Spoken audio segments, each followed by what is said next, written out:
Hey there, welcome to our webinar today from the Utah Domestic Violence Coalition. This is part of our winter 2018-2019 webinar series. And I am going to go over a couple things with you before we get that webinar started. So first, we'd like to thank the Office of Violence Against Women for supporting this and supporting the work that we do here at the Utah Domestic Violence Coalition. Also, this webinar is interactive. So what that means is you can interact with us, you can do things, you can ask questions, you can respond to polls, stuff like that, which is really great. So if you notice here on the top, there is a little orange arrow, and if you click this, and you will expand and retract the actual webinar control panel. Most of the time it starts in that contracted position. So just click that to be able to see all the options that you do have. Additionally, there's a little hand on your control panel. If you click that, you can raise your hand and we can get your questions answered that way. The best way to ask a question or even submit an answer to a question that I or our presenter will ask is to type it in the question box here at the bottom. It's really easy to use. You just type the question that you want to ask, or you type the answer to a question that I or our presenter have asked, and it will be sent to me directly, and I'll be able to see that, and I'll be able to pass that along and get that question answered for y'all. All right, also, there are CEUs available for this webinar. You will get a follow-up email either today or tomorrow. Not only will it include a copy of the webinar that we did today, you'll be able to watch it through that link, but also there will be a link for the CEU form. You fill out the CEU form, and if you get 70% or more, then I will send you a CEU certificate. And quick note that this is not an automatic process, that I do check the CEU certificate form several times a week to make sure that I get those CEUs sent to you. So if you don't get it right after, just wait a day or so and I should be able to get that out to you. All right, now the voice that you've been hearing for the first 3 minutes of this webinar. I'm Andy Tremonti. You've probably heard me from other webinars that the Utah Domestic Violence Coalition has done throughout the last year, year and a half. So I'm the Education and Outreach Coordinator. I oversee most of the education and the training that the coalition offers to our member programs and throughout the state of Utah. And I also do webinars. My education background is in psychology and women and gender studies, which goes really well with the stuff that we talk about on these webinars and the work that we do at the coalition. I have about 8 years of working with LGBTQ and underserved survivors of trauma, about half of that with youth and about half of that with adults.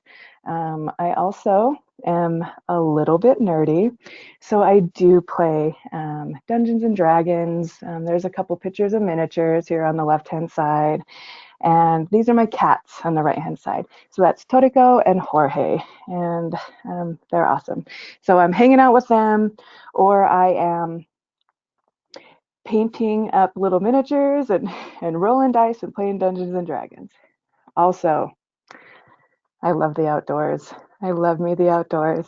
So that's a little bit about me. And I am excited to welcome Sam. Sam is our volunteer coordinator, and she oversees our link line, which is our 24-hour, 7-day-a-week crisis hotline for folks who are survivors of domestic and sexual violence, and also our member programs and domestic violence service providers, and anyone just needs a little support in helping and assisting and supporting survivors of domestic and sexual violence. I'll get that sent over to her. Go here.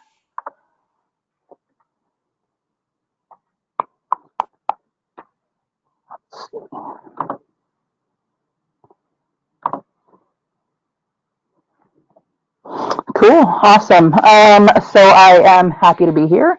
As Andy said, my name is Sam, and I am the volunteer coordinator here at the Utah Domestic Violence Coalition. And today we will be going over crisis intervention over the phone. As always, if you have any questions, please feel free to type those up, send them over to Andy, and we'll get those answered. I'm happy to engage with whoever on whatever topic regarding this whole crisis intervention over the phone thing. So, yeah, I'm looking forward to it. Let's get into this. The objectives that we're getting into today is I really want to define the term crisis. What does that look like? And exploring the characteristics of a crisis.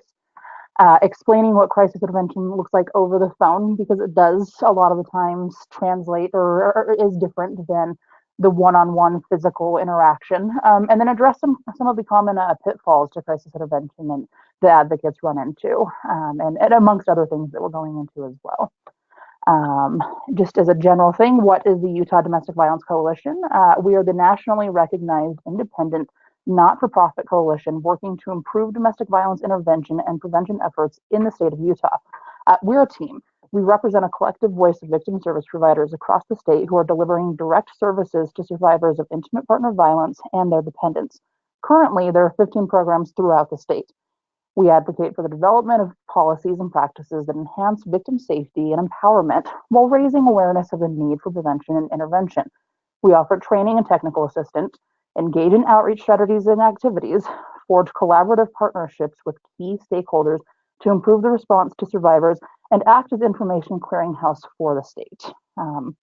Any questions on that, please feel free to ask, but it's pretty clearly stated what we're doing right there. So who am I? What am I doing here? So as again, I'm Sam Candlin. That's me right there. The picture that is not of a dog. I am the volunteer coordinator for the UDVC. It seems a little weird. What would the volunteer coordinator be doing with, crisis intervention over the phone, stuff like that?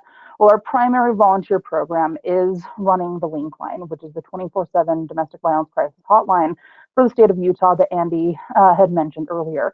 Our goal primarily is to have that hotline ran by volunteer advocates who come and do something similar to the UDVC core advocacy training, but it's a training specifically geared toward link line advocacy. So a lot of similar elements that go into that. I have an associate's in sociology and a bachelor's in social work from the University of Utah, with a little bit of an emphasis in criminology, working with gangs and gang violence and stuff like that. It's very interesting, actually, how the gangs and gang violence aspect kind of overlaps into human trafficking and domestic violence type of work, and those sort of dynamics there. Some of the things I'm interested in volunteering in general. I actually started out as a link line volunteer before being hired on at the UDVC about 3 years ago. A lot of the time, I'm kind of a homebody, so I like to hang with the family and kick it and do my own thing at home. And as of May of 2018, I am obsessed with my dog Ruby there. You can see on the right hand side. She is absolutely adorable. People do tours of this office sometimes just to come and meet my dog. And yeah, I didn't realize the whole animal obsession thing until I got here or her. And so yeah, that's kind of a little bit about myself. If you have any other questions, please feel free to let me know. They are hold on here. If I could, can I ask you all to type the question in the question box where they're from, please, just so we can get kind of a hold on who you are, who's involved in this, who's engaging in this crisis intervention over the phone webinar, please, and thank you.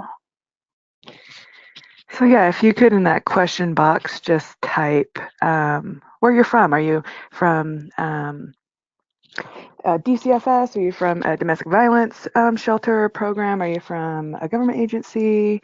Yeah, who's joining us? We'd love to know.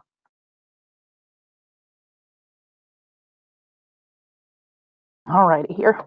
So yeah, it looks like we have a lot of awesome people. We have a volunteer coordinator from Alabama. We have a couple people from Alabama, actually. That's really cool. A couple folks from the St. George area in Utah, a couple folks from Ogden. Dang, we have folks from all over the state of Utah and from the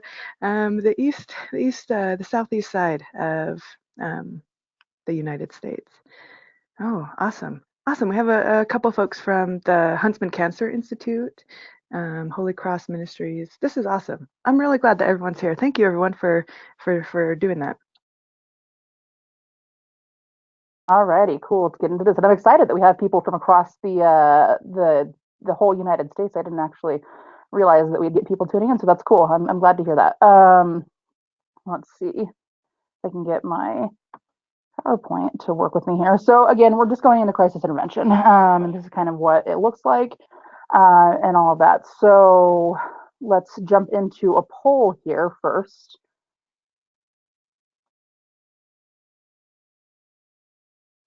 All right, so a poll should pop up on your screen. And in this poll, what we'd like to know is how often do you work with folks that are in crisis? So the options that we have, the first one is every day. So I work with folks that are in crisis every day. The second option is often. The third option would be somewhat often. Fourth option would be rarely. And fifth option would be never. And so go ahead and just click one of those options. Looks like we have about 80% of folks voted so far. See if we can get a couple more folks to vote. And then we'll get this closed off. Awesome. Thank you so much, everyone. And this should pop up on your screen. And it looks like 41% of folks said that they often work with folks in crisis. And we got about 29% of folks that work with folks every day, 12% somewhat often, 12% rarely, and 6% never. Thank you. Thank you for participating with that.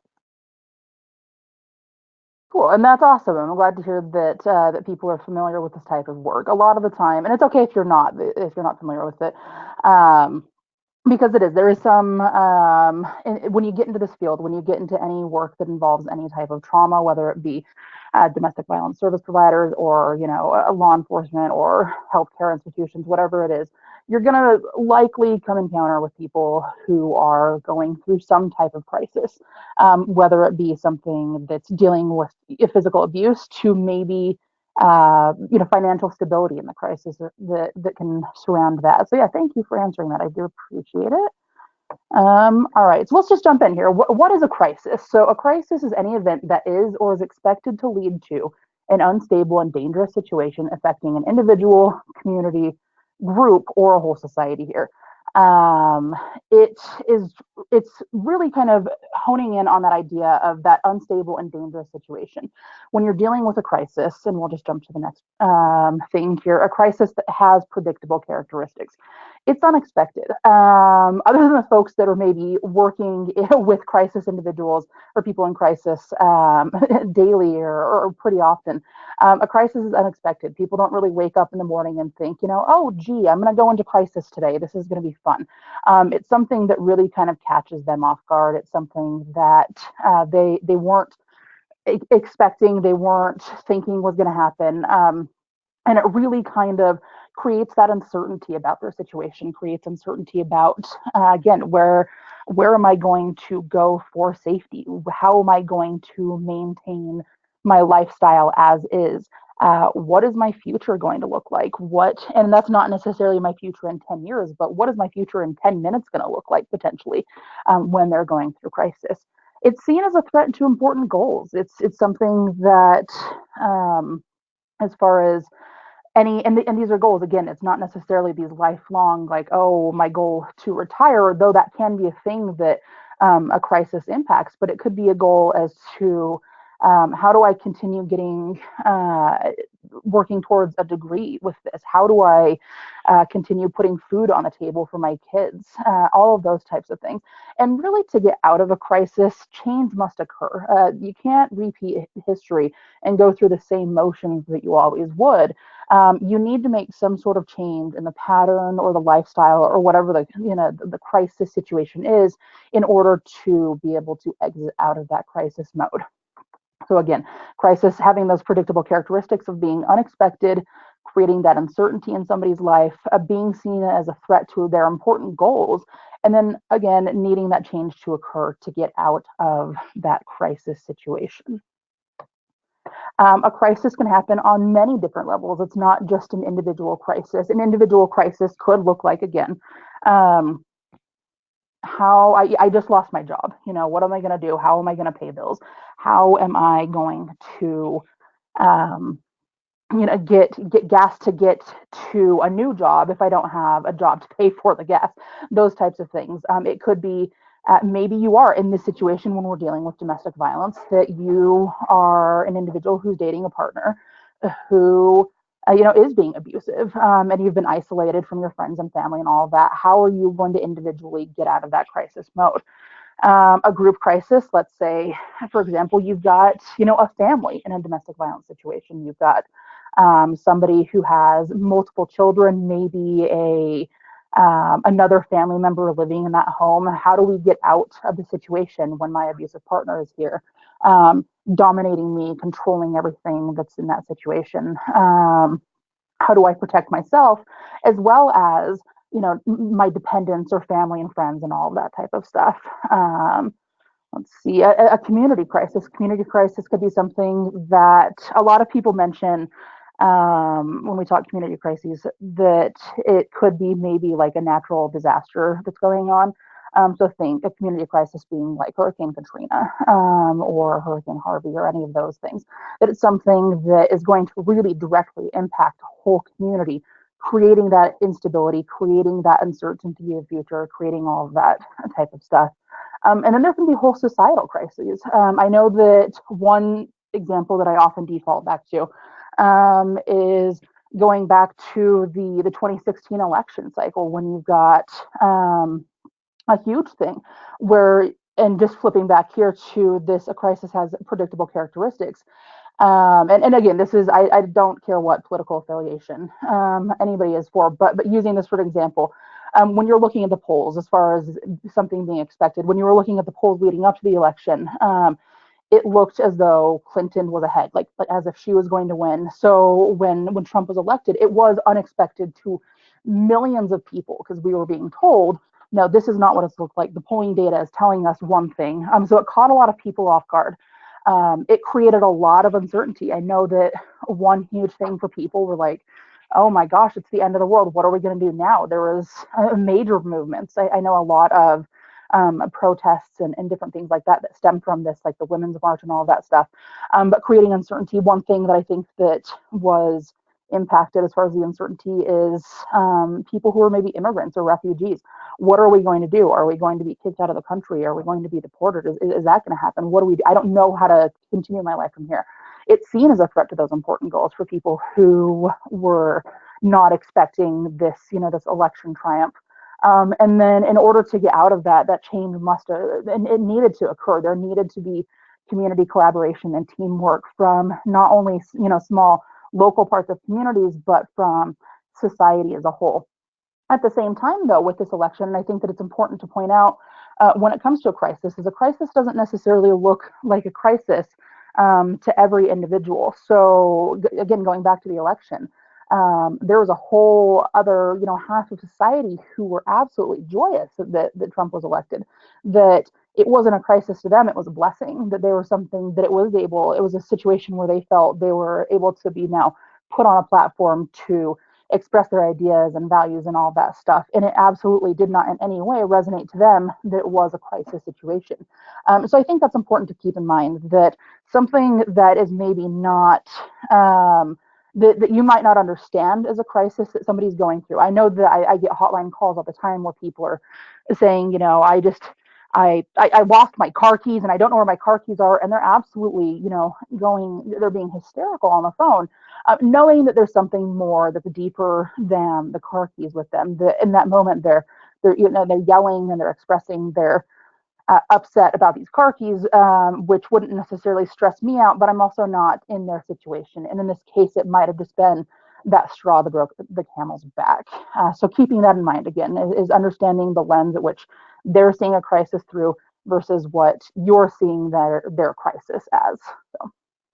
Um, and yeah, and if you have any examples yourself of on just an individual, group, community, or societal crisis, I'd absolutely love to hear them. So if you can type those in, what a crisis on any of these levels could look like as an example, I definitely appreciate that right now.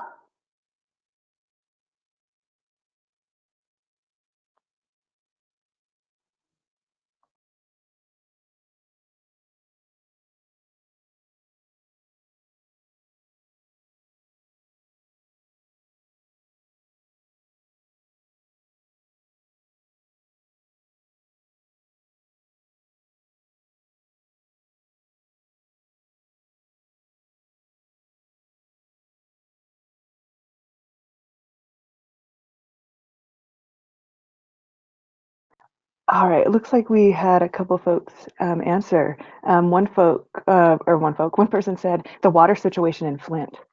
Yeah, absolutely. That's absolutely a crisis, and it an individual, a group, a community crisis, and in many ways can be a societal crisis. Thank you.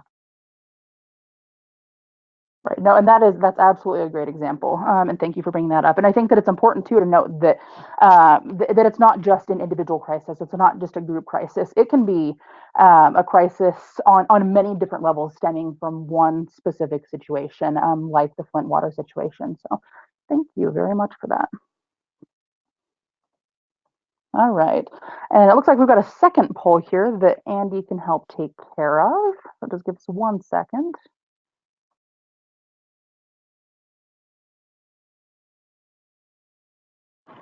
All right, so a poll should pop up on your screen. Which level of crisis do you most work with in your profession?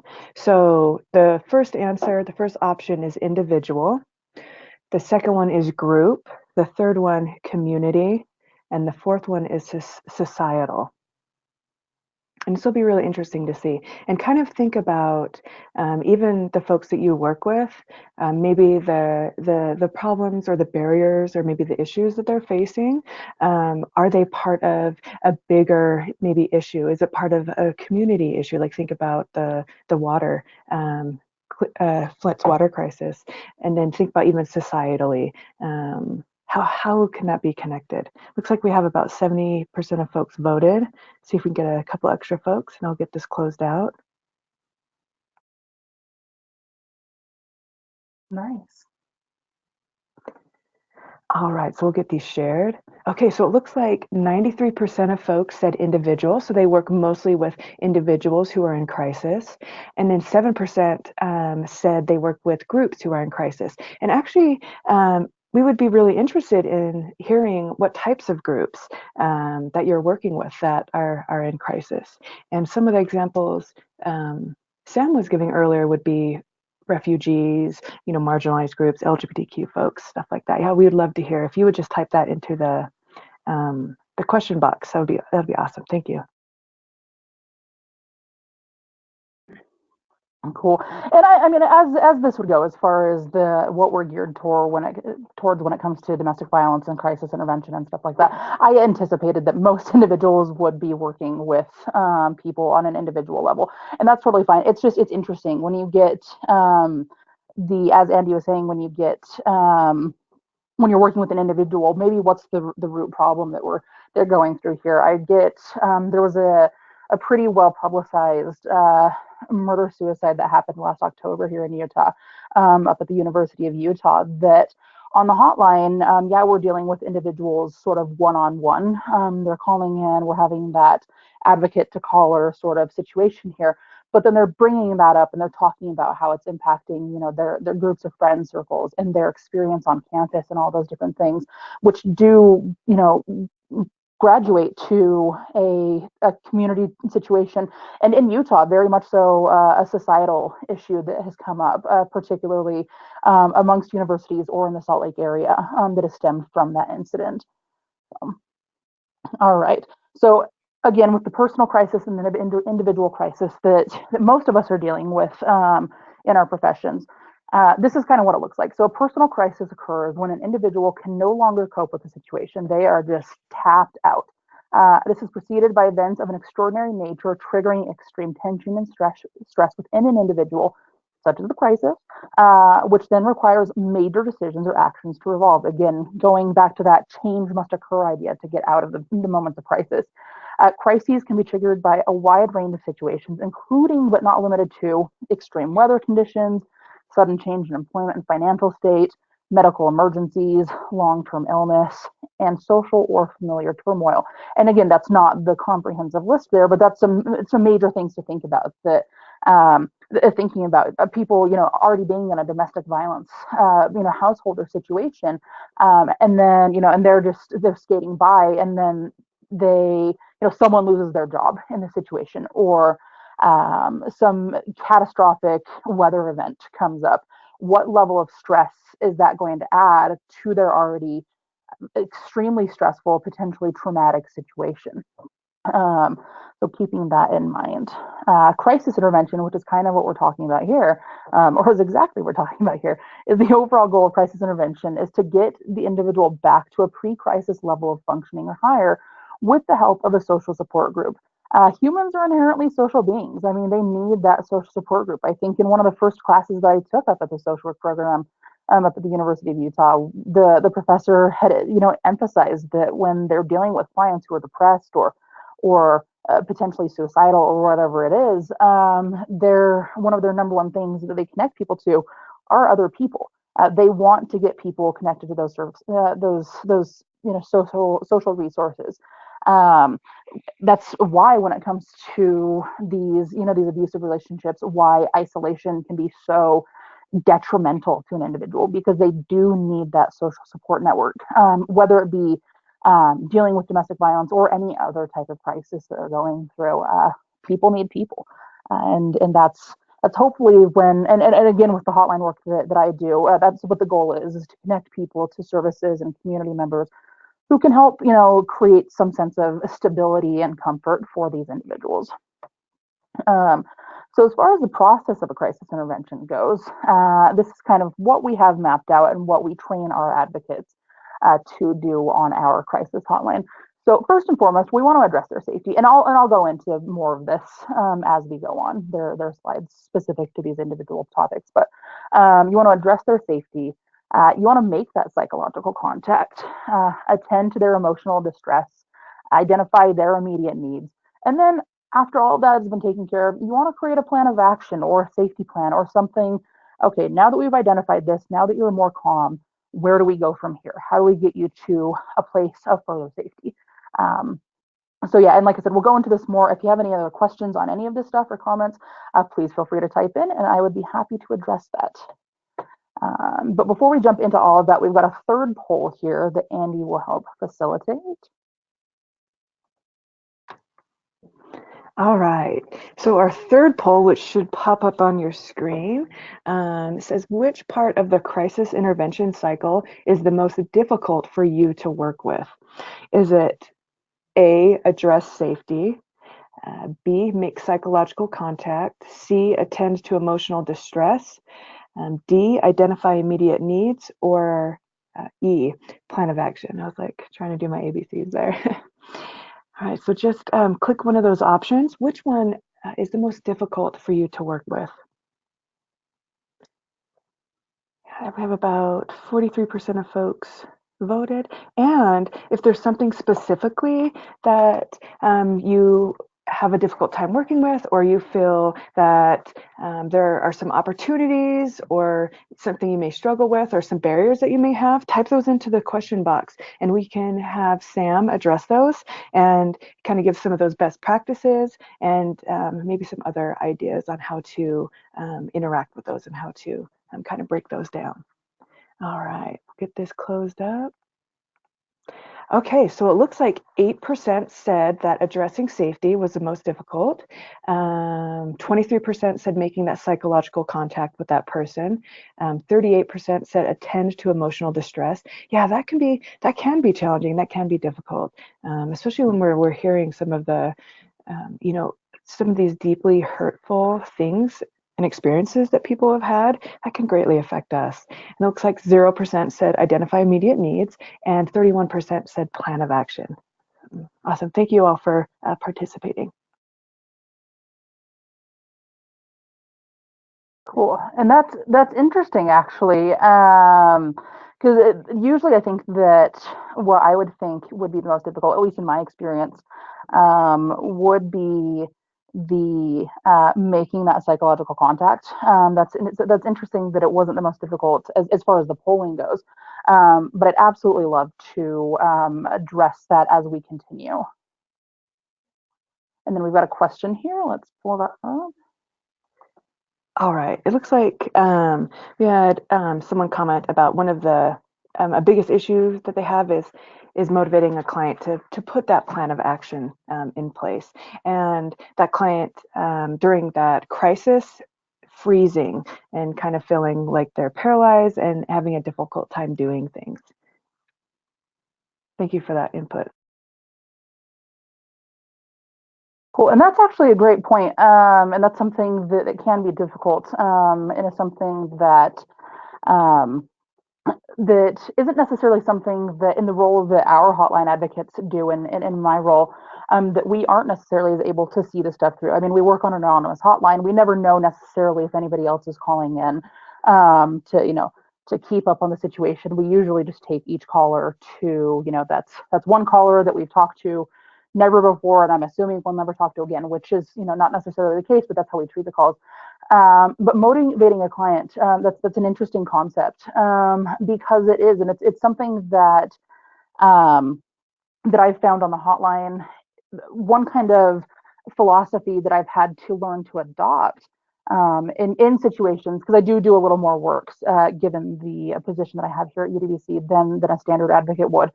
Um, is that sometimes, and it's hard it's hard to realize, but you can't necessarily expect yourself to work harder than the client is willing to work for themselves.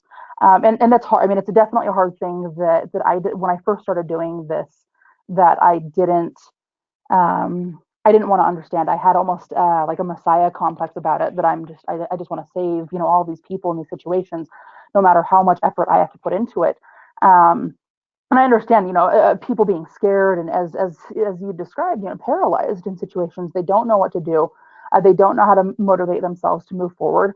But also keeping in mind that we're in the business, especially when we're dealing again with people who are experiencing power and control issues, is that our goal is to empower people, and to empower people is to give them a choice. And sometimes we forget that.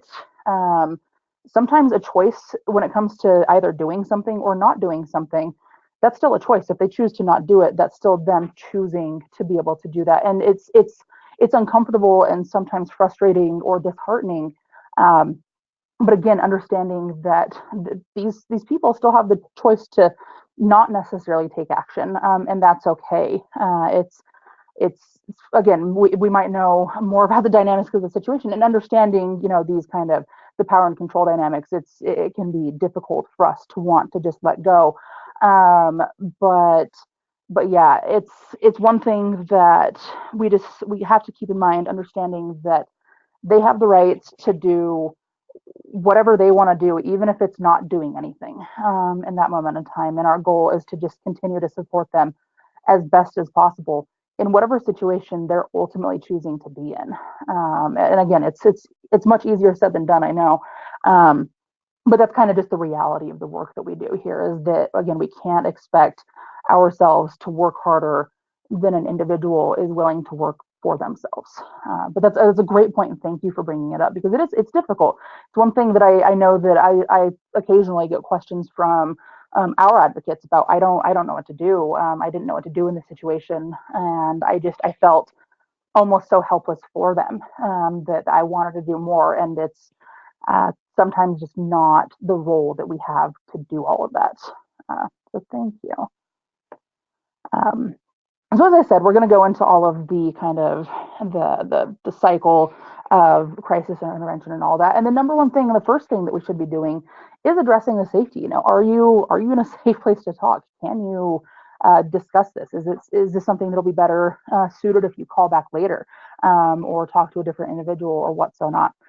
Safety is one of our highest priorities on the link line, which is our 24/7 crisis hotline, or any other hotline.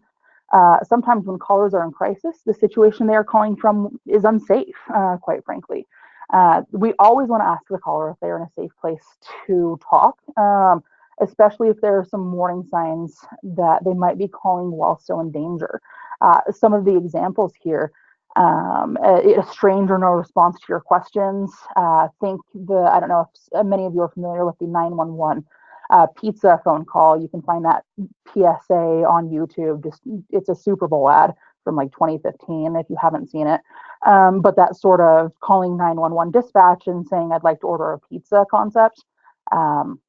Is what I mean by that. Talking very softly. This can be indicative of a number of things. Maybe they are not in a place of safety if they're talking softly, or maybe hoarsely. Maybe they were just recently strangled. What does that say? What does that tell you about their situation? Loud, chaotic noises in the background. This is actually one that, in my experience, is less indicative of an unsafe situation and more that they're just in a loud space. We have a lot of callers who are calling from maybe public places, or they have children in the background running around or something like that, but still something to note. If you hear things, that are loud, banging or crashing or whatever it is it really safe for them to be talking now and addressing that?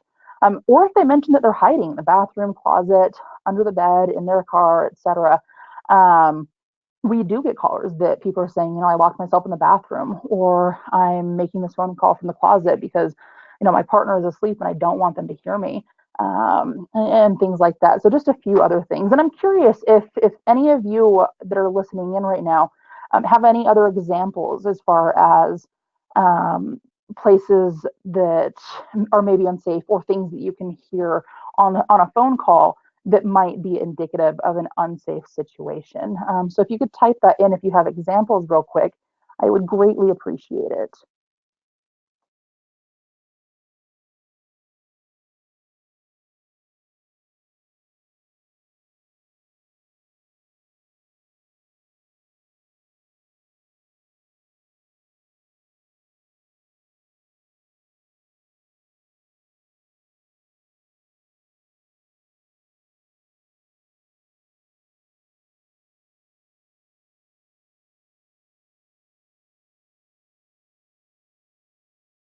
Well, and just to clarify, what I'm asking here is examples of unsafe situations that a caller might be in when they're calling in again. So, like, are they hiding in a bathroom, or is there a lot of noise, or examples like that could indicate to an advocate that, hey, maybe this person is in a place of danger right now as I'm speaking to them.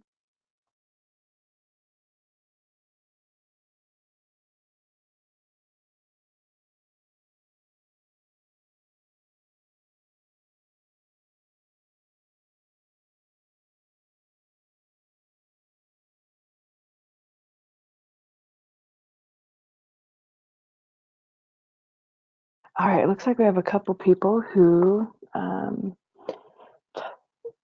sent in some answers. Oh, so whispering, right? That seems to be pretty common. Referring to maybe the advocate as mom or another family member, so that person, that perpetrator may think that it's someone else, right, and not a service provider, or someone who is at a party. They're calling from a party, so like a public space, having a shaky voice. Yeah, these are all excellent. Yeah, thank you everyone for writing, and those are excellent examples. Right. And I love that. I love the example actually of somebody referring to them as mom. I usually in the trainings I always hear people mention the 911 pizza phone call.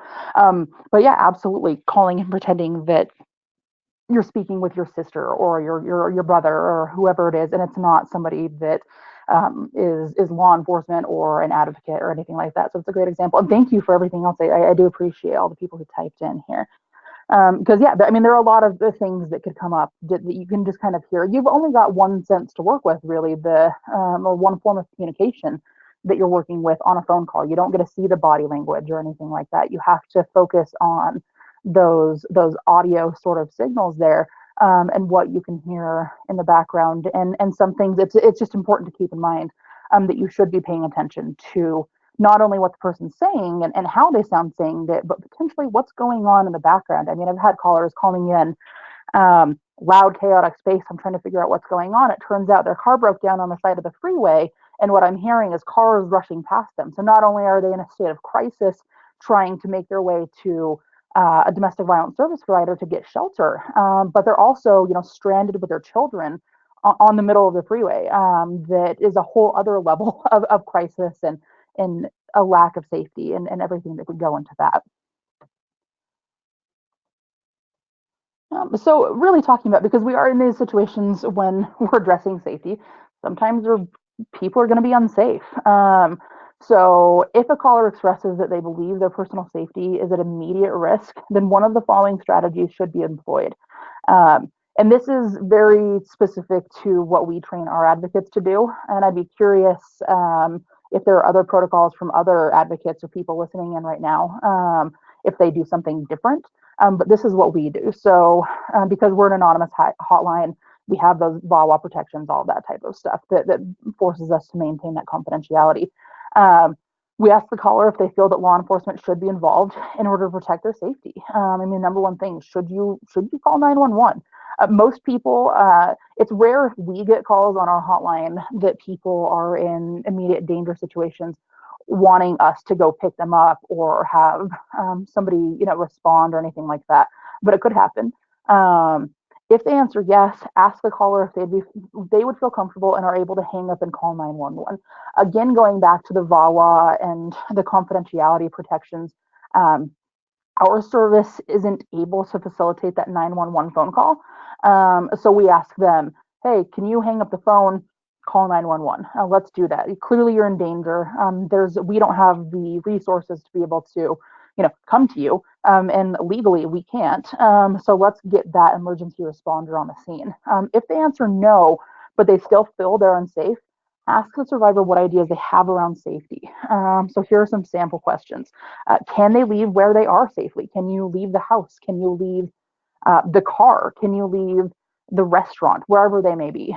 Can you get out of that place safely? Can they call a friend or family member to come help? This could be something, again, that could be great going back to the social connections and community resources and stuff like that. Do you have friend, family, coworker who can come help you?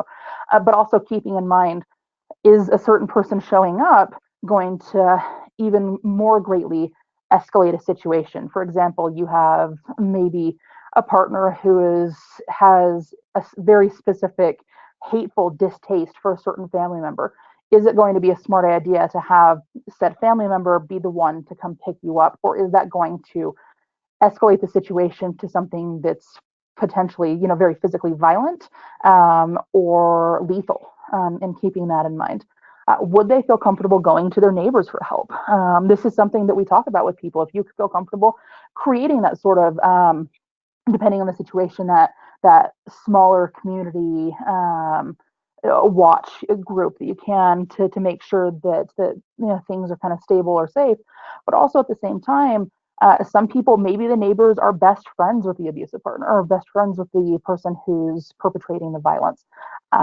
Is it going to be a smart idea for them to reach out to that person? And are they willing to three-way call with you and a victim service provider? This is one area that we can help facilitate people, that we do make those three-way calls when it comes to connecting with a shelter program or whatever it is. So locally in Salt Lake, the YWCA or South Valley Sanctuary or anything like that, that we can facilitate that three-way call.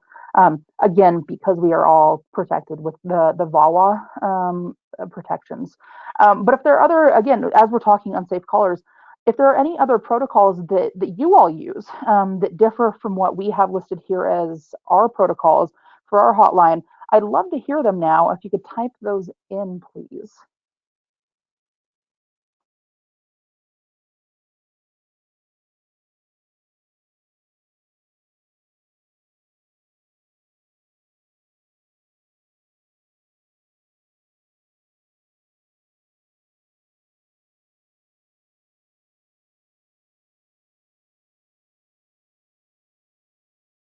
Cool. And it looks like we have somebody from Canyon Creek here in Utah that's saying that they have the ability to offer to call 911.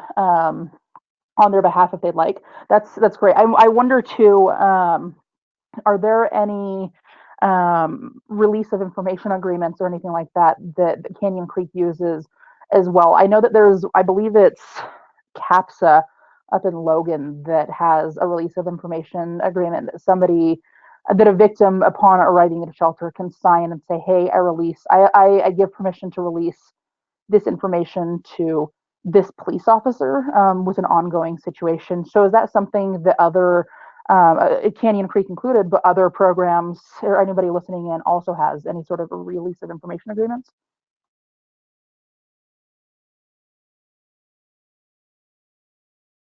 Yeah, that's actually very interesting. And even in VAWA, the Violence Against Women Act, the confidentiality has no exception for emergency situations. So that's something that many places don't realize, is that they do have to have a release of information for emergency services. So that's really interesting. So um, yeah, that would be really interesting to see if and hear from folks from the organizations that are on this webinar, if they do have that already set up, if they have an emergency release of information that folks sign when they're entering shelter or receiving services and stuff like that.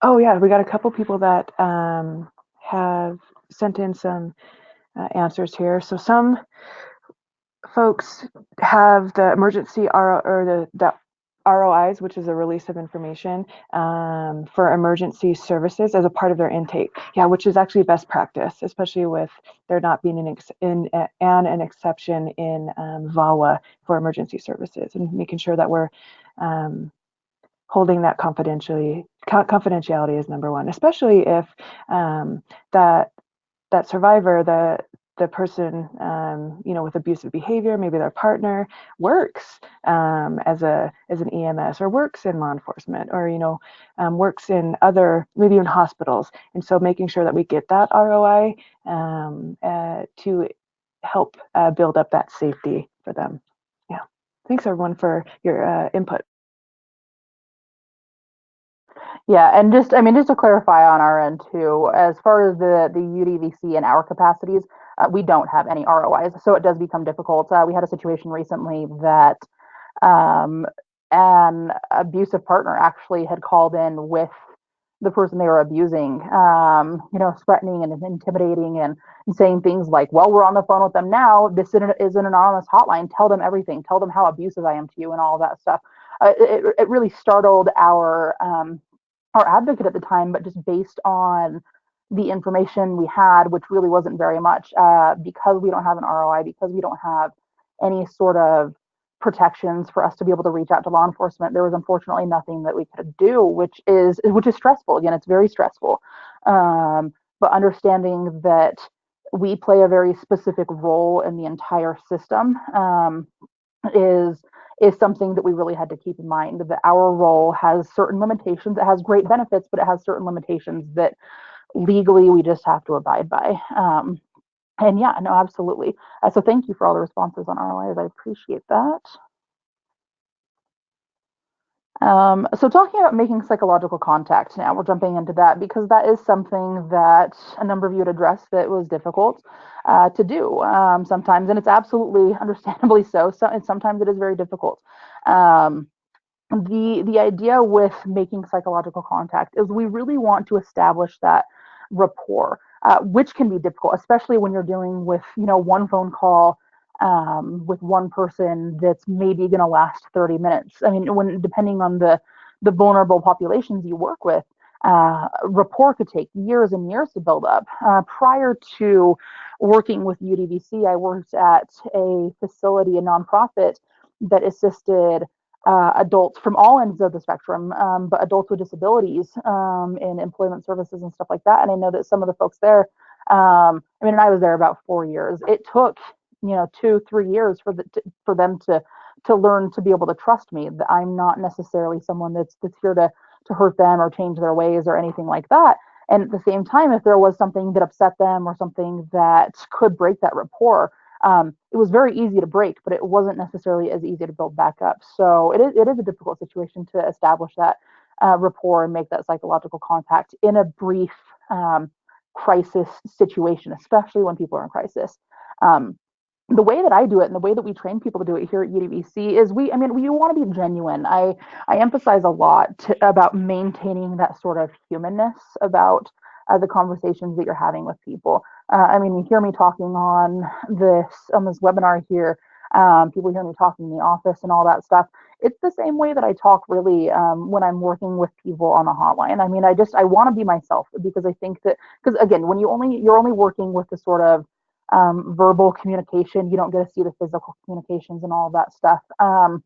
You want to sound sincere, and people aren't stupid. They can read into if you're not being sincere or genuine with them. You want to show that you're caring. I would imagine that people don't.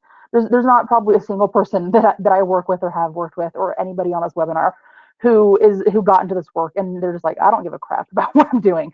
That you're already caring anyway, but making sure that that's expressed verbally is important. You want to be accepting and non-judgmental. And again, there's a lot of stuff that you're going to hear um, in any situation, in any crisis situation, over the phone, individual one-on-one work with people in person, that you're not going to agree with. There's a lot of maybe lifestyle choices and different things like that that I don't, I wouldn't personally, facilitate in my life. But that doesn't matter. That what they're doing and what they've done and anything like that, it shouldn't matter. But going back to things like trauma informed care and all that stuff, we don't want to judge them for small things like drug use or anything like that, or a history like a criminal record or whatever it is that comes up.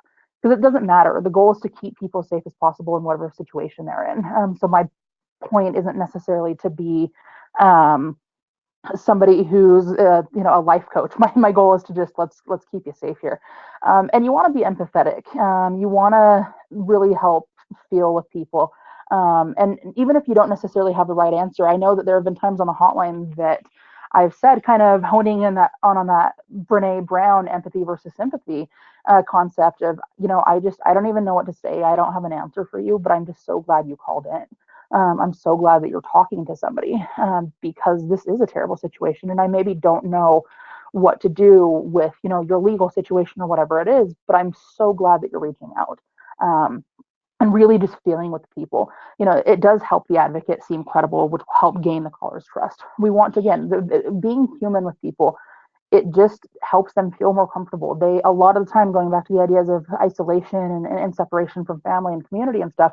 Um, they maybe don't have these people to talk to. That you might be the first person that they are reaching out about the situation. So, um, being this genuine, caring, accepting, non-judgmental, and empathetic individual really helps, in my experience, get people to see that things could maybe be a little more okay than they are now, and it helps decrease that crisis situation or that crisis response anyway that they're going through and that you initially started hearing on the phone.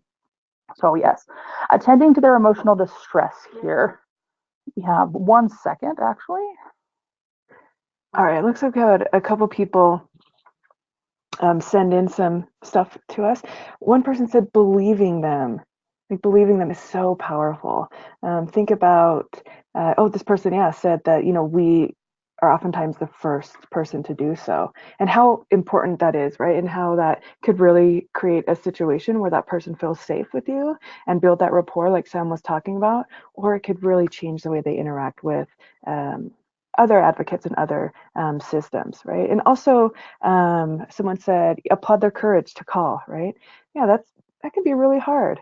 It can be really difficult to call into a crisis line and say, I'm feeling very vulnerable. I'm having a very difficult time. I need someone to talk to, and I don't know who you are, and you're a stranger. Yeah, and we just got someone that said validation.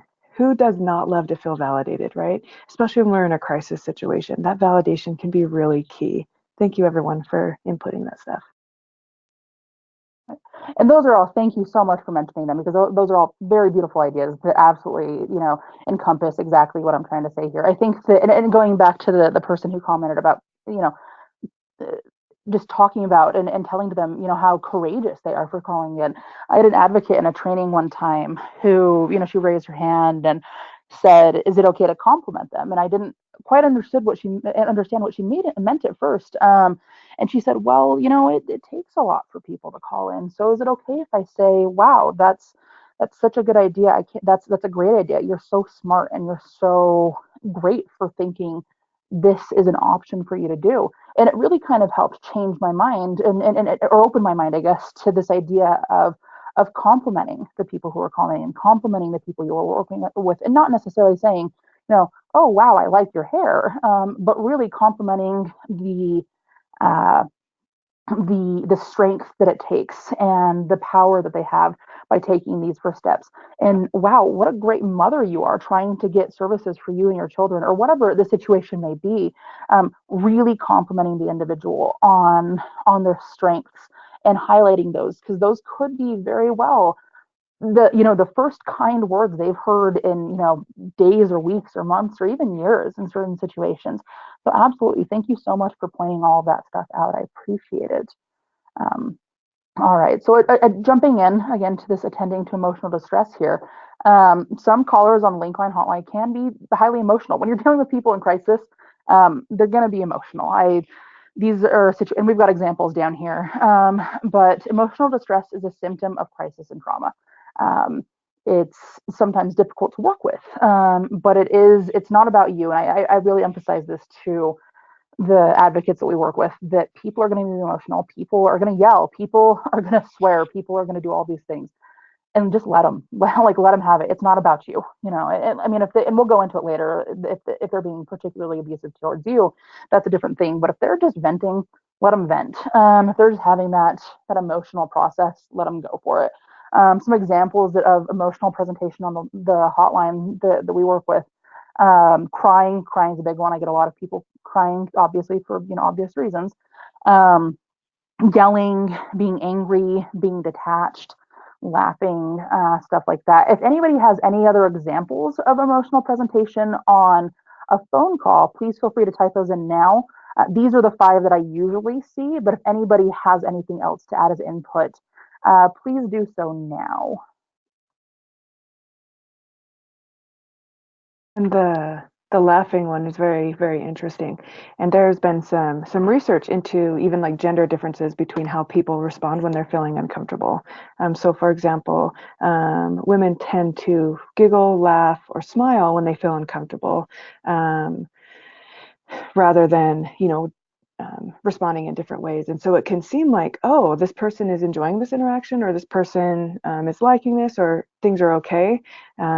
Or like, hey, this seems weird, like you're in a crisis situation, but you're laughing. But that's actually quite common for folks to do, is laugh when they feel uncomfortable, laugh when they feel stressed, laugh when they just don't know what's going to happen. And it looks like we got a couple folks who sent in some answers here. Oh, talking very, very fast, repeating themselves over and over again. Yeah, even almost like forgetting what they're saying and what they're calling in or trying to communicate. Yeah, absolutely. Excellent. No, and that's absolutely a good point. Being that repetitive, and just talking in circles and being cyclical in conversation.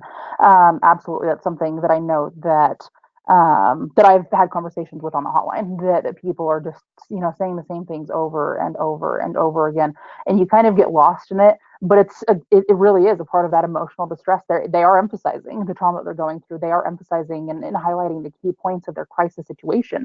Um, so yeah, absolutely. Thank you. And yeah, the laughing one again. Going back to what Andy was saying, that I know for me, and I always think this in physical terms, but when I would get hurt playing sports when I was younger, I would laugh it off. Or if you hit your funny bone or something like that, not super funny, but I tend to be someone who defaults to laughing rather than crying when I'm in that physical sort of discomfort, and it can absolutely translate to emotional discomfort as well. We've got another poll here that Andy can pull up real quick.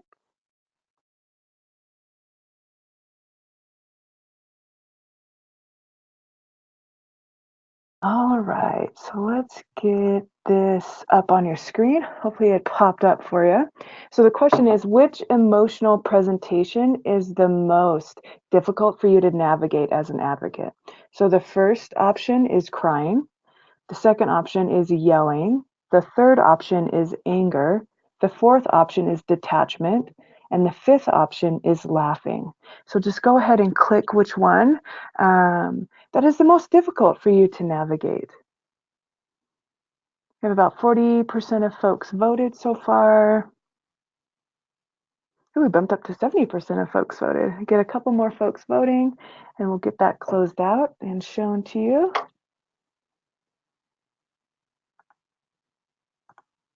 All right, so it looks like 0% said crying, 29% said yelling, 43% said anger, and then 29% said detachment, and 0% said laughing.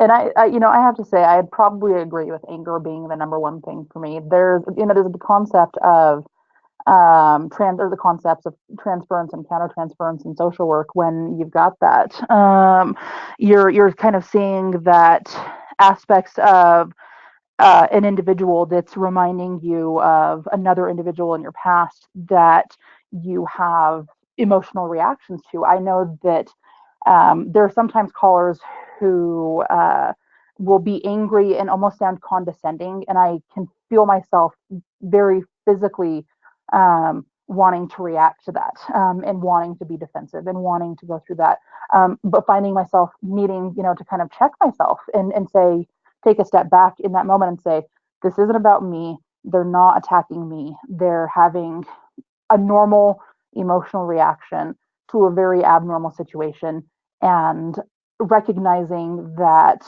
I need to be the one in the situation to have that control in order to better maintain my advocacy skills in that moment. Yeah, I'd absolutely agree with those results that came in. Thank you very much. Um, One thing when it comes to all of this is allowing that the catharsis to occur, allowing them. Somebody earlier said that validating somebody's experiences, absolutely, validation of experiences is a key component of empowering a caller. I get on a bit of a soapbox about this actually when I do my presentations on this topic. Validation for me has been the number one thing that has gotten people in crisis mode to de-escalate. I absolutely stand by that. I haven't necessarily done statistical responses to my phone calls or anything like that as far as validation goes, but I absolutely stand by that validation has been the easiest way for me to get somebody to calm down. Again, having that humanness and just saying it, allowing people to yell it out, swear it out, whatever they need to do, and me saying, you know what, that's absolutely messed up. I can't believe that that's something that you've had to go through. That is a totally valid way to feel about it. You're allowed to be upset. You're allowed to be angry. You're allowed to want to scream it out and, at the top of your lungs. You're allowed to want to do that because that is so messed up that you're going through this. And just small things like that. I mean, it just allows people to say, like, wow, I actually finally have somebody on my side. I have somebody who's here, who's willing to listen, who's willing to let me express themselves or myself and not judge me for it and not tell me I'm making it up and not tell me that I'm out of line or anything like that. It really, really helps me to validate people over the phone and allowing them to feel what they're going to feel. Um, Allowing the callers to vent the feelings and thoughts may be one of the most therapeutic strategies you can use. In order to do this, you need to provide a safe and accepting environment, going back to making psychological contact. And doing so, you are saying that you accept the caller's feelings and thoughts, that what they are saying is absolutely true to them, and it's safe for them to feel it and allowable for them to feel it. And that you aren't judging them for that. It really, I think, helps soothe them and helps them to trust me and trust that as an advocate, my intentions are 100% with how do we get you into a place of safety? How do we get you feeling well again? How do we get your life to a happier point? How do we do that? All right, looks like we had a comment come in. Um, So often during like a crisis call, the caller is still in fight, flight, or freeze mode, and they're not really utilizing that part of their brain that makes sense and to think rationally. So this person tries to get them to feel safe so that they become calm. Then we can have a two-way conversation about what's happening. So yeah, address that. Yeah, awesome. Thank you for that. No, and that's a fantastic point, and thank you for pointing that out because it's absolutely. I mean, people are well, and again, you don't see it. You don't necessarily see them going fight, flight, or freeze or anything like that, but they're absolutely in those states. I have people who absolutely in fight mode coming at me, calling and saying, "You need to do this now. You don't do this thing. I need this now." I mean, very fight mode, very motivated, very intense. And I mean, obviously, doing what I can to help soothe them and get them to see that I am on their side, and I'll do everything that I can to assist them. And yeah, absolutely. And in those points too, I still think that when given an option in between the breaks of their stressful, let's just say ranting, their stressful comments, whatever, all the thought processing that they're going through. If I have a point that I can break in and validate them and, let them know that I believe them and all that stuff, all these things that we've been talking about. Again, I think that for me, it's the best tool that I've been able to come up with to de-escalate that crisis mindset, that they don't necessarily see me as an adversary, but they begin to see me as somebody who is, is batting for them, that's on their team. So thank you for that comment. Some of the coping mechanisms that people will talk about in in all this stuff, individuals experiencing crisis often utilize various coping mechanisms to help temporarily alleviate the stress caused by the crisis. Things such as making rash decisions, high emotions, defense mechanisms, acting out, putting things on hold, high risk behaviors. Some examples of some of these things, such as making a rash decision. Well, I'm just going to up and quit my job. I can't handle this anymore. I'm going to up and quit my job and move to a different state. Maybe not the most rational decision if you've got, young children in school or something like that. Let's see, different high risk behaviors such as drug abuse, such as risky sex, not using protection, having sex with multiple partners, things like that. Different things like putting things on hold. And this could be something that putting things on hold, going back to the individual earlier that had commented that they have difficulty sometimes motivating their clients to do things because they get kind of paralyzed. Um, Sometimes is a coping mechanism. It's something, and it's not necessarily like anything as extreme as they're just putting on hold getting a protective order. This could be putting on hold, taking a shower. This could be putting on hold feeding yourself and your children. Things like that, things that are just everyday tasks that they're putting off.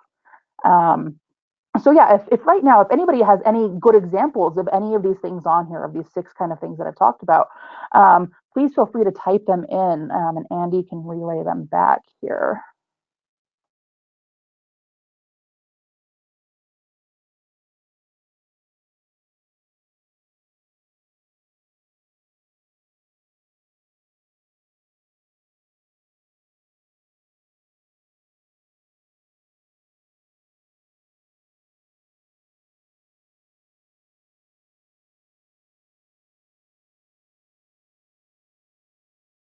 All right, looks like we got a couple answers in. Ooh, someone said self-blame. We had a few people say self-blame. Yeah, that's a big one. Hmm. Thank you, everyone, for submitting those answers to us. I can't think of how many times I've had people call in and absolutely this self blame that this is my fault. If I just, if I would have just cooked dinner how they wanted it, if I would have just, um, if I would have just not made them mad, if I would have uh, gotten out of the way faster, any of these things like that, absolutely blaming themselves for the stuff. And it's absolutely not true. And really trying to get people to break through that sometimes and see that it's not their fault. Is it can be super difficult. But absolutely, thank you for pointing that out because that is a great example there. Okay, so jumping forward a little bit here, is that we want to, once we've gone through all of this, addressing safety, all that stuff, we want to identify the needs. Once they've kind of calmed down, once we've gotten to them to a point that they can maybe have a reasonable, rational conversation with us, um, we want to figure out what they need, what's going on in the situation, utilize, active listening skills to identify the immediate needs of the caller. Um, excuse me here. So you want to provide feedback to them, and that's something. Oh, that's a great idea, or that's something. Oh, have you thought about this? Things like that. Removing distractions. This is important in any situation, but for our volunteers, we don't have a call center here. They take calls from home. I take calls from home. All of these things. And you can't very well pay attention to an individual if you've also got your TV playing in the background. So making sure you're removing any of those types of distractions. Avoid interrupting them. Sometimes it's difficult to see breaks in conversations when you can't physically see the person. But as much as you can, slow down, wait to see if they have more to say on their tangent or train of thought or whatever it is, and then continue to jump into the conversation.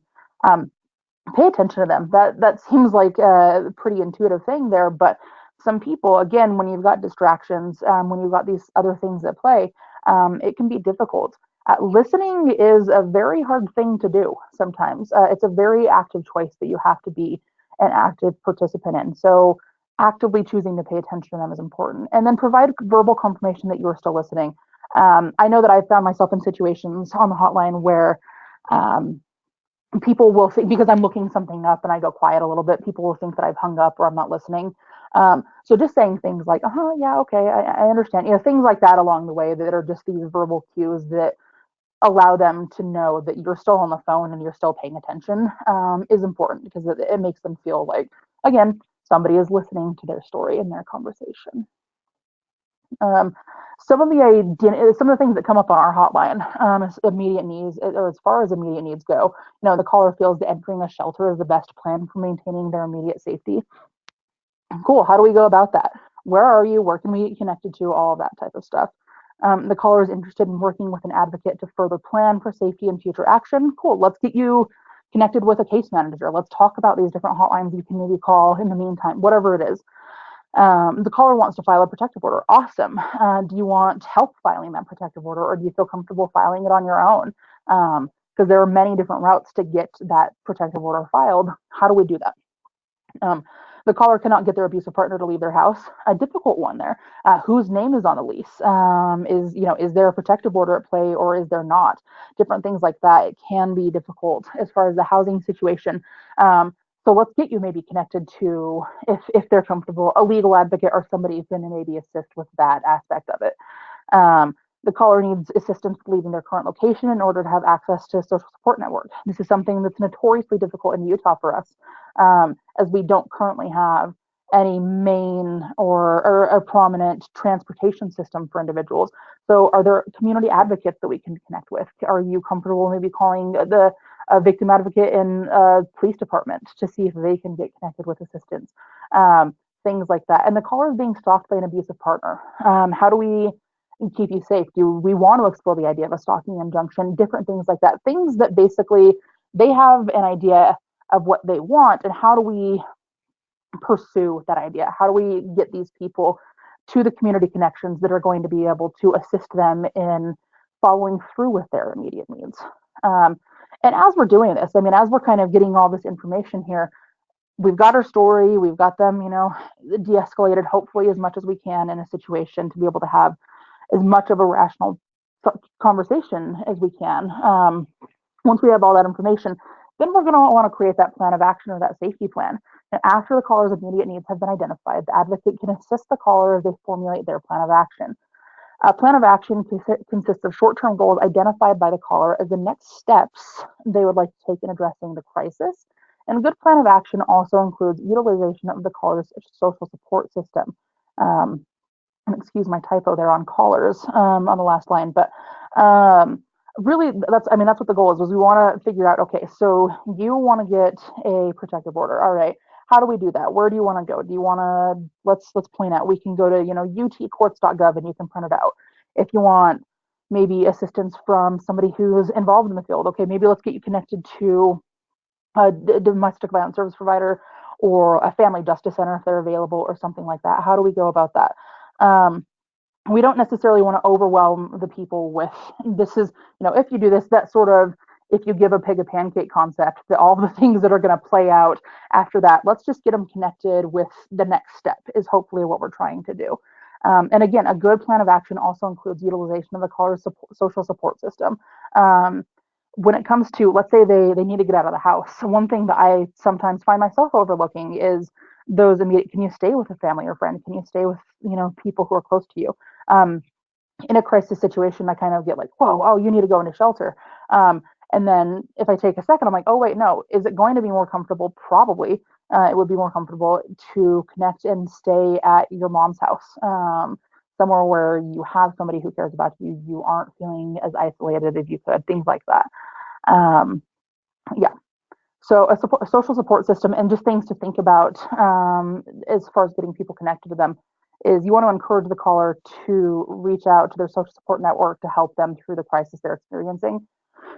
This could be again the individual, what do you have, and then their family, their friends, their community. Think churches, think things like that. I know that that's something that people don't necessarily always think about, and maybe it's not an option for them in certain situations, but what community members do you work with, that what groups are you a part of, what things are you involved with that you might be able to reach out to and get assistance from, and your coworkers. Even coworkers, I think, are a lot of the time a pretty underutilized social support system. I mean, if you're in a domestic violence situation and you're fortunate enough to have a job, you're working with these people, sometimes anywhere, 15 to 40 hours a week with these same individuals who likely know a decent deal a bit about your life, know different things, and also might have things that could be utilizable and help protect somebody's search for safety. So, for example, let's say the person in an abusive relationship has a compromised cell phone and laptop. Maybe a coworker is able to allow them to use their phone call to make a call to the domestic violence service provider, or search things via Google, or whatever it is on their laptop or their desktop or whatever it is. Things like that they might consider reaching out to. I know that um, going back to the Susan and Josh Powell situation, when you're listening to, I don't know if anybody has tuned into the Cold podcast that has recently come up in the last few months, but they talk about in the very beginning, particularly, that Susan Powell was very closely connected to a couple of her coworkers and actually entrusted them with some information that might help law enforcement in the future if something were to have happened to her at the hands of Josh Powell. So thinking about that, really thinking that they can be very useful and be very beneficial to people in these types of situations as a social support system. So overall, the goal is, I mean, we want to refer people to a helping agency. This is what we do with the link line. The link line is very similar to, it's like the domestic violence version of 211. The goal is to get the situation and connect people with the appropriate service providers in their area. So we want to provide appropriate referrals to victim service providers to ensure survivors have access to ongoing advocacy, shelter services, and further crisis intervention. Again, we have a very specific role as crisis hotline advocates. We There's only so much we can do with this. What we need to do is connect to other community service providers who will be able to carry out these long-term goals and these plans of action that the caller has made. So we've got another poll here. The last poll looks like, but Andy can help pull up real quick. All right, so there should be a poll that just popped up on your screen. And the question that we are asking is, which helping agency is the most common for you to refer people to?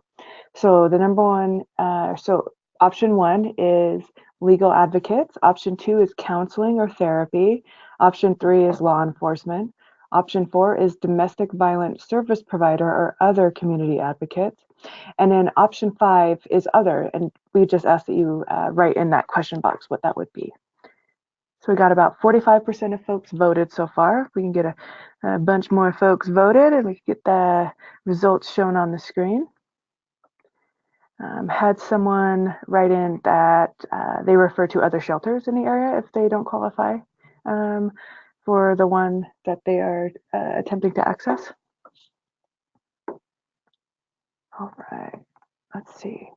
Okay, so it looks like 15% said legal advocates, 54% said counseling or therapy, 8% said law enforcement, 15% said domestic violence service provider or other community advocates, and about 8% said other. Um, Someone wrote in saying, also referring to local police victim advocates, so those system-based advocates, especially when navigating that criminal justice system. Yeah, absolutely. Excellent. Thank you. No, and that's a great point as far as the systems-based advocates. I think that a lot of people, even our advocates at UDVC, and me when I first started doing this work, that um, I often overlooked the power of connecting with a systems-based victim advocate. I mean, when they're trying to go through a legal process or legal system. So yeah, absolutely connecting with those. And thank you for your responses on the rest of them. That sounds about on par a lot of the time with what we do. I do say to our advocates though, if nothing else, if you can't think of a solution or something else, and you don't have an answer, always connect them with the nearest domestic violence service provider that's closest to them, and see what they can do. See what support systems and what services they have that would be of assistance to the caller. All right. So just going into this here, some of the common fallacies or errors that come up with this, because a lot of the time, people again, and I know this came up for me, they want to think past their specific role in this entire process of getting a person connected with safety. And so we just want to remind people of some of these maybe pitfalls or different things that come up. It is your caller, so only you can handle the call, right? A lot of people think, if this is, I can't reach out to anybody else. I can't reach out to a supervisor or anything like that. Like, I'm the one that's on the phone call right now. I don't want to bother anybody because it's 10 p.m. on a Saturday and all that stuff. No, if it's a certain situation that you feel like you need to reach out, and hopefully there's processes and systems in place for you to be able to do so, to potentially, escalate a call or whatever you need to do. If you need help, say so. I mean, it's absolutely something that we encourage. I mean, I absolutely encourage that on the hotline, or when I work with community service providers. I mean, we're a team. We're all a team in this, process of trying to get people connected to safer situations. So please feel free to reach out if you need to. Um, Another pitfall, you're expected to know everything. That is not the case. You are not an omnipotent problem solver. You're not an instant expert. You want to keep people's expectations realistic. This also often for me comes up with legal services. People will call in, they want very specific legal answers. And I tell them flat out, like, hey, I'm not an attorney. I can't give you this answer. You're going to have to reach out to somebody else. I can connect you with those people. I absolutely would love to help you as much as I can, but I can't offer, any legal advice or anything like that on your situation because I just don't know. And I would hate to put you or your family or anyone else in jeopardy based on my lack of knowledge. Um, Another thing, if I talk about something serious, it will cause them to react negatively. This is in particular with working with people maybe who are suicidal on the hotline. Talking about suicide in this case, I will not make it happen. Um, People have the right to choose what they want to do. And it's hard. I mean, it's definitely a scary situation to think about, that they have the right to choose if they wanted to, end their life or whatever it is. Um, but we aren't going to be the catalyst for that. It's already something that they would have done maybe on their own. Talking to them actually, and in this case, particularly with suicide, is giving them a platform that's that's non-judgmental, that's accepting, that allows them to process their emotions around that, talk about it, and then again get connected to other service providers who can maybe facilitate ongoing care for the individual.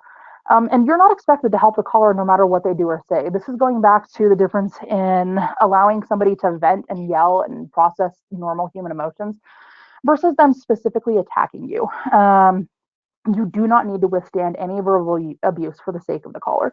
If they're attacking you, if they're berating you, if they're calling you names and really specifically getting, you know, speaking violently about you, that's not something that we stand for. We don't need to endure abuse to help somebody who's potentially being abused. I mean, and we clarify that with people if they, are getting out of bounds or if they're not being appropriate. We tell them, hey, we do reserve the right to end this phone call. We'd absolutely love to help you, but that is unacceptable, in whatever nicest way you say in that moment. But letting them know that, hey, it's not okay. We're not going to deal with this, and I want to help, but not at the risk of my own safety and my own emotional comfort and all of that.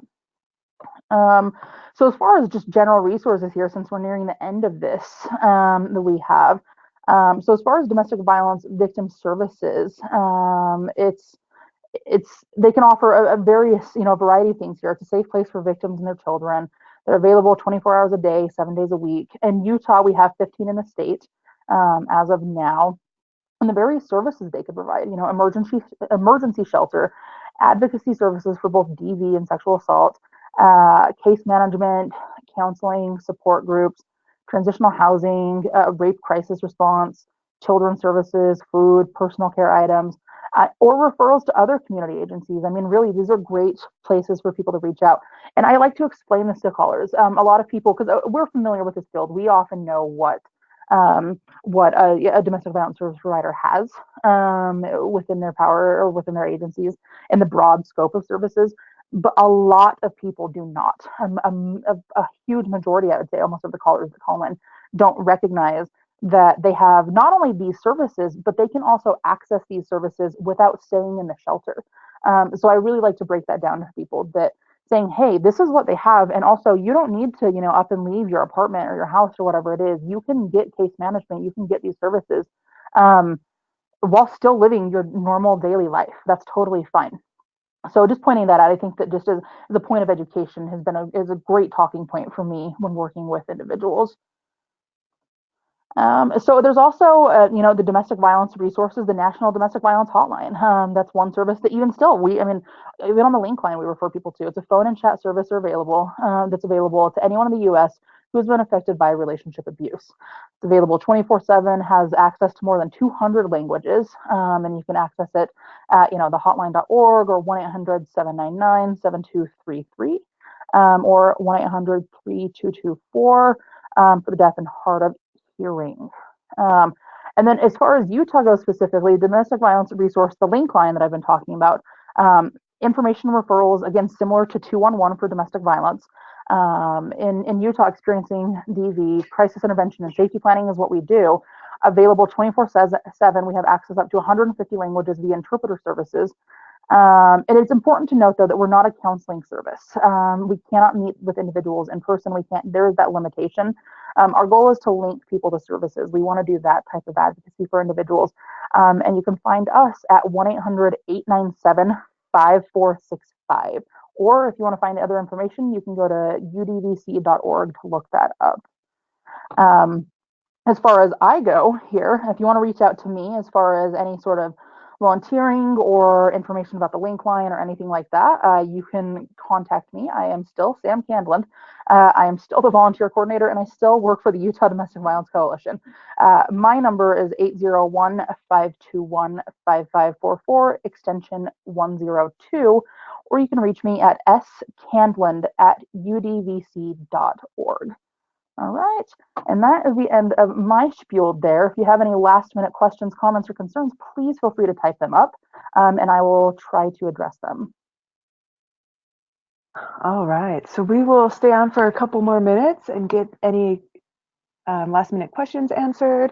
If you have any comments, things that you would like to see more of, or if there's more information that you'd like on something, yeah, definitely let us know. Thank you, everyone, for attending. It's a very successful webinar, it seems.